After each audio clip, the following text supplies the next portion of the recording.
वैसे जरूरी नहीं है, लेकिन वीडियो को लाइक या फिर डिसलाइक कर दिया करें। मूवी का स्टार्ट होता है 1899 में, जहाँ पर न्यूयॉर्क में रहने वाले हम डॉक्टर एलेक्स को देखते हैं, जो कि एक यूनिवर्सिटी में मैकेनिक्स और इंजीनियरिंग पढ़ाते हैं। इसके अलावा वो एक जीनियस इन्वेंटर भी थे। असल में डॉक्टर एलेक्स पर जुनून सवार था कि वो टाइम ट्रेवल के कॉन्सेप्ट को प्रूव करके दिखाए, लेकिन एलेक्स के फ्रेंड का मानना था कि उसे एक बड़ी कंपनी में इजीली जॉब मिल सकती है। लेकिन एलेक्स किसी के अंडर जॉब करने वाला नहीं था, बल्कि वो तो अपने इन्वेंशंस पर काम करना चाहता था। एलेक्स की एक फियांसी भी होती है जिसे वो बहुत प्यार करता है, और आज भी वो अपने फियांसी से मिलने ही जा रहा था, जहाँ पर रास्ते में उसकी नजर एक बंद पड़ी खराब गाड़ी पर पड़ती है, क्योंकि उस टाइम में गाड़ियाँ बहुत कम थी, इवन ना होने के बराबर। फिर उस गाड़ी का ड्राइवर गाड़ी को ठीक करने में कामयाब हो जाता है, लेकिन वो हमेशा की तरह गाड़ी के ब्रेक्स को लॉक करना भूल गया था। लेकिन इससे पहले कि वो गाड़ी किसी को कुचल कर किसी की जान लेती, तब एलेक्स बिल्कुल ठीक टाइम पर उसके ब्रेक्स को लॉक कर देता है। इसके फौरन बाद एलेक्स अपनी फियांसी से मिलता है। वो दोनों एक साथ बहुत अच्छा टाइम स्पेंड करते हैं, लेकिन अचानक से एक चोर आकर उन्हें लूटने की कोशिश करता है, और इसी कोशिश में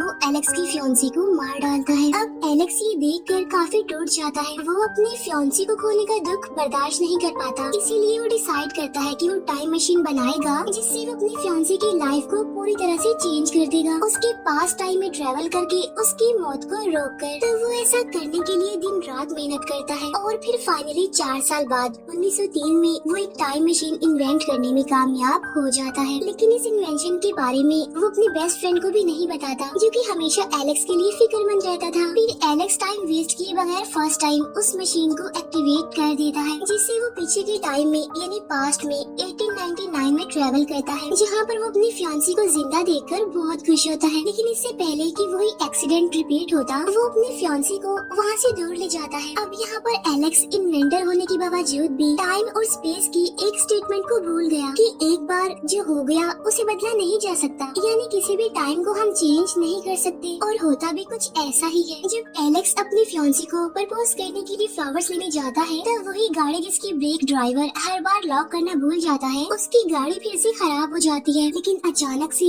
वो गाड़ी चल पड़ती है, और उस गाड़ी के नीचे आने की वजह से एलेक्स की फियांसी की मौत हो जाती है, जिससे एलेक्स एक बार फिर काफी दुखी हो जाता है। लेकिन फिर भी वो हार नहीं मानता, और इस टाइम वो फ्यूचर में जाने का सोचता है, इस उम्मीद में कि शायद फ्यूचर के लोग ही जानते हों कि पास्ट के टाइम को कैसे चेंज किया जाता है। इसीलिए वो 2030 में ट्रेवल करता है, जहाँ पर इंसान चांद पर जिंदगी गुजारने की तैयारी कर रहे हैं। इसके बाद एलेक्स वहाँ पर एक लाइब्रेरी जाता है मजीद टाइम ट्रेवल के बारे में समझने के लिए, जहाँ उसकी मुलाकात एक होलोग्राफिक एआई यानी आर्टिफिशियल इंटेलिजेंस लाइब्रेरियन से होती है, जहाँ पर एलेक्स उससे पूछता है कि पास्ट टाइम को कैसे चेंज किया जाता है, जिस पर वो लाइब्रेरियन बताता है कि अभी तक इस टाइम में टाइम ट्रेवल मशीन इन्वेंट नहीं की गई। तब ये सुनकर एलेक्स और ज्यादा डिसअपॉइंट हो जाता है, लेकिन स्टिल वो हार नहीं मानता। इसीलिए अब वो और भी आगे के टाइम में 7 साल बाद 2037 में ट्रेवल करता है, लेकिन इस टाइम में उसे जमीन पूरी तरह से डिस्ट्रॉय मिलती है। तब 2 सोल्जर से उसे पता चलता है कि माइनिंग की वजह से लूनर बहुत ज्यादा डिस्टर्ब हो गया, जिसकी वजह से चांद अब पूरी तरह से टूट रहा है, और चांद का मलबा टूटकर जमीन पर गिर रहा है, और अब चांद जमीन के इतने करीब आ चुका है कि वो किसी भी टाइम जमीन से टकरा सकता है। तो वो दोनों सोल्जर्स एलेक्स को रेस्क्यू करने की कोशिश में उसे अपने साथ ले जाने की कोशिश करते हैं, लेकिन एलेक्स उनसे बचते हुए अपनी टाइम मशीन की तरफ भागने लगता है। वो जमीन की डिस्ट्रक्शन का शिकार होने ही वाला होता है कि बचने की कोशिश में जल्दबाजी में वो मशीन को अननोन सेटिंग पर ट्रिगर कर देता है, लेकिन अचानक से एक झटका लगने की वजह से वो बेहोश हो जाता है, जिससे अब उसकी मशीन लाखों साल आगे जाकर ट्रेवल करने लगती है, जहाँ पर जमीन डिस्ट्रॉय होने के बाद अपनी नॉर्मल हालत में वापस आते हुए भी दिखाई देती है। इसके बाद जब एलेक्स को होश आती है, तो वो और आगे जाने से पहले ही मशीन को ऑफ कर देता है, लेकिन तब तक एलेक्स 8 साल आगे के टाइम में आ चुका था। अब क्योंकि वो काफी इंजर्ड भी था, इसीलिए वो वहीं पर बेहोश हो जाता है। फिर एलेक्स की जब आँख खुलती है, तो खुद को एंशिएंट कम्युनिटी के बीच में पाता है, और वो लोग एलेक्स की लैंग्वेज को समझ नहीं पा रहे थे, जहाँ पर वो एलेक्स को उनके लिए खतरा समझते हुए उसे मारने का डिसाइड करती है। लेकिन एक लड़की मारा जिसने एलेक्स की जान बचाई थी, उसे एलेक्स की लैंग्वेज आती थी, क्योंकि वो एक टीचर थी, जिसकी वजह से वो एंशिएंट सिविलाइजेशन के बारे में भी जानती थी, जिसकी वजह से वो एलेक्स को उसकी कम्युनिटी के लोगों से बचा लेती है। जहाँ पर एलेक्स एलेक्स मारा को बताता है कि मैं पास्ट टाइम से आया हूँ, लेकिन मारा इस बारे में अपने लोगों को नहीं बताती क्योंकि वो जानती थी कि उसकी कम्युनिटी के लोग उसकी साइंस को नहीं मानेंगे, जिसकी वजह से वो एलेक्स को कोई एलियन समझकर उसे मार देंगे। अब मारा से कुछ देर बात करने पर एलेक्स को इस कम्युनिटी के बारे में और जानकारी मिलती है, जो जमीन पर चेंजिंग्स होने की वजह से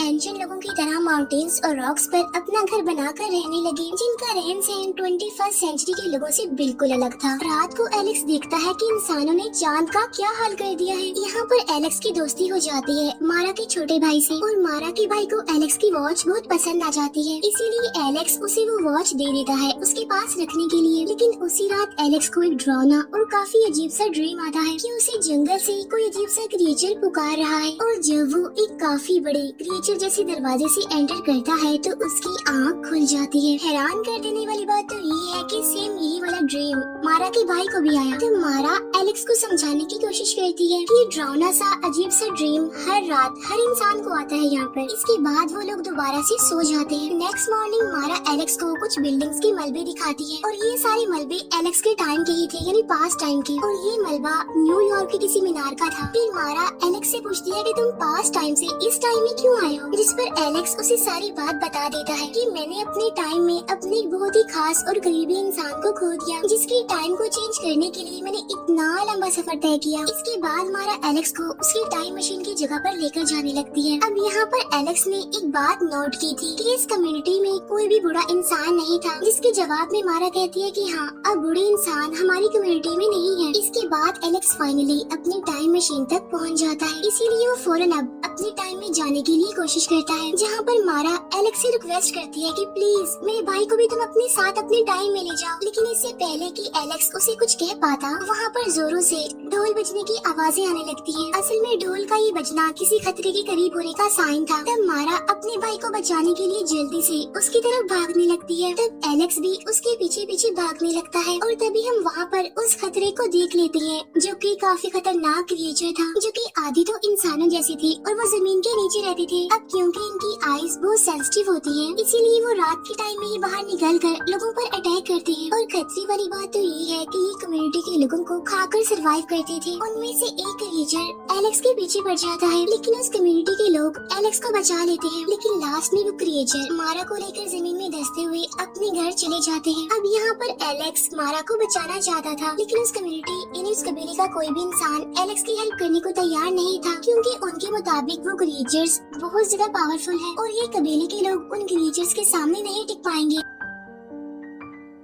अब यहाँ पर एलेक्स मारा के भाई से प्रॉमिस करता है कि मैं तुम्हारी बहन को बचाकर जरूर लेकर आऊंगा, लेकिन इससे पहले मुझे उन क्रिएचर्स के बारे में जानना होगा, उन्हें समझना होगा। इस पर मारा का भाई कहता है कि एक स्पिरिट ऐसी है जिसे उनके बारे में पता है। इसके बाद मारा का भाई एलेक्स को काफी दूर एक जगह पर लेकर आता है, जो कि कोई और जगह नहीं थी बल्कि न्यूयॉर्क की वही लाइब्रेरी थी, जहाँ उसकी मुलाकात उसी होलोग्राफिक लाइब्रेरियन से भी होती है, जिससे एलेक्स पहले भी मिल चुका था, यानी 2030 में। और ये लाइब्रेरियन इतने सालों बाद भी सर्वाइव कर गया, इसीलिए मारा का भाई उसे कोई भूत समझ रहा था। एलेक्स उस लाइब्रेरियन से पूछता है कि इंसान के फ्यूचर में दो अलग अलग एवोल्यूशन कैसे हो सकते हैं। तब वो लाइब्रेरियन एलेक्स को कहता है कि जब जमीन डिस्ट्रॉय होने वाली थी, तब कुछ लोगों ने जमीन पर ही जिंदगी गुजारने का डिसाइड किया, जो कि कोई और नहीं बल्कि उसी कबीले के लोग हैं। लेकिन उनमें से कुछ ऐसे भी हैं जो डर की वजह से अंडरग्राउंड रहने लगे, और वो लाखों सालों से वहीं पर ही रह रहे हैं। इसीलिए लाखों साल की एवोल्यूशन की वजह से उनकी बॉडीज चेंज होने लगी। अब क्योंकि वो काफी सालों से अंडरग्राउंड ही रह रहे थे,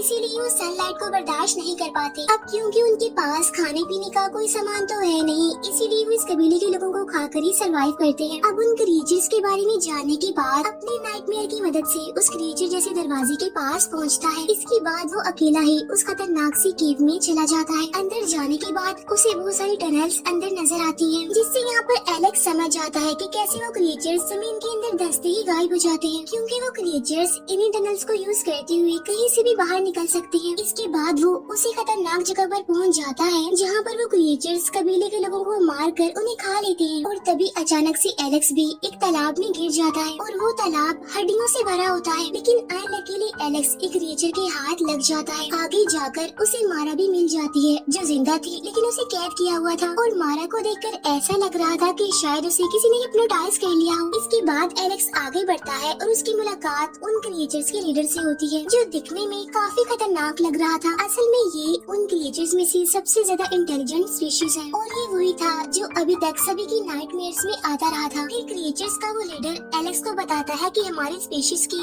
बहुत सारे पार्ट्स हैं और हर एक का अपना एक रोल है, और जो हम में से इंटेलिजेंट है उनके पास ये पावर है कि वो किसी के भी ब्रेन को कंट्रोल या फिर रीड कर सकते हैं। इसीलिए तो उसे ऐसा लगा कि मारा को किसी ने हिप्नोटाइज कर लिया है। फिर क्रिएचर्स का वो लीडर बताता है कि हमारा दूसरा ग्रुप ऐसा है, यानी जो कम इंटेलिजेंट है, यानी जिनका सामना तुमसे अब तक हो चुका है, यानी जो शिकार करते हैं। तब ये सुनकर एलेक्स को काफी गुस्सा आता है कि तुम अपनी ही स्पीशीज को हंट कर रहे हो। तब ये बात सुनकर क्रिएचर्स की उस लीडर को काफी गुस्सा आ जाता है और वो एलेक्स को गले से पकड़ लेता है और वो एलेक्स को समझाने की कोशिश करता है कि हम इविल नहीं हैं, बल्कि हमें तो ऐसा करना पड़ रहा है सरवाइव करने के लिए। इसके बाद वो एलेक्स के माइंड को भी रीड कर लेता है और उसे समझाने की कोशिश करता है कि तुम चाहे जितनी मर्जी कोशिश कर लो, लेकिन पास्ट टाइम को नहीं बदल सकते और ना ही तुम अपनी फियांसी को दोबारा हासिल कर सकते हो, क्योंकि तुम्हारी फियांसी के मरने की वजह से ही तो तुमने अपनी सारी जिंदगी टाइम मशीन को बनाने में लगा दी। और अगर तुम्हारी फियांसी मरती ही ना तो तुम कैसे जाते पास्ट टाइम में उसे बदलने के लिए। यानी एलेक्स के पास्ट टाइम में ट्रैवल करने की वजह कोई और नहीं बल्कि उसकी फियांसी थी। अब यहाँ पर एलेक्स सारी बात समझ जाता है कि आखिर वो क्यों पास्ट टाइम को चेंज नहीं कर पा रहा, और क्रिएचर्स की उस लीडर के पास ही एलेक्स की वो टाइम मशीन होती है। अब यहाँ पर वो लीडर एलेक्स से कहता है कि तुम जल्दी से अपने टाइम में वापस चले जाओ, लेकिन एलेक्स के माइंड में तो कुछ और ही चल रहा था। वो टाइम मशीन को फ्यूचर की तरफ सेट करके मशीन के एक्टिवेट होते ही क्रिएचर्स के उस लीडर को खींच लेता है। अब यहाँ पर वो दोनों फ्यूचर में टाइम ट्रेवल करने लगते हैं और उन दोनों के बीच फाइट भी होने लगती है, लेकिन लास्ट में वो लीडर मशीन से बाहर लटक जाता है, जहाँ पर टाइम तेजी से चलने की वजह से अब वो बूढ़ा होने लगता है। वो देखते ही देखते स्केलेटन बनता है और फिर डिस्ट्रॉय हो जाता है, यानी कि खत्म हो जाता है। और जब एलेक्स मशीन को रोकता है तो वो खुद को कई और साल आगे पाता है, जहाँ पर वो देखता है कि जमीन प्लेनेट मार्स की तरह डिस्ट्रॉय हो चुकी है, जहाँ पर उसे सिर्फ वो क्रिएचर्स ही दिखाई दे रहे थे। तब ये देखकर एलेक्स समझता है कि शायद उन क्रिएचर्स ने उस कम्युनिटी के लोगों को मार दिया है और खा लिया है, और इसी वजह से जमीन अब पूरी तरह डिस्ट्रॉय हो गई। तब ये देखकर एलेक्स काफी परेशान हो जाता है, लेकिन अचानक वो डिसाइड करता है कि अगर वो पास्ट टाइम को चेंज नहीं कर सका तो कम से कम वो फ्यूचर को जरूर चेंज कर देगा। इसीलिए अब की बार वो उस टाइम में ट्रेवल करता है जहाँ पर वो क्रिएचर्स अब खत्म हो चुके हैं जमीन से। इसीलिए वो जाकर सबसे पहले मारा को रेस्क्यू करता है और फिर वो मशीन को एक्टिवेट करके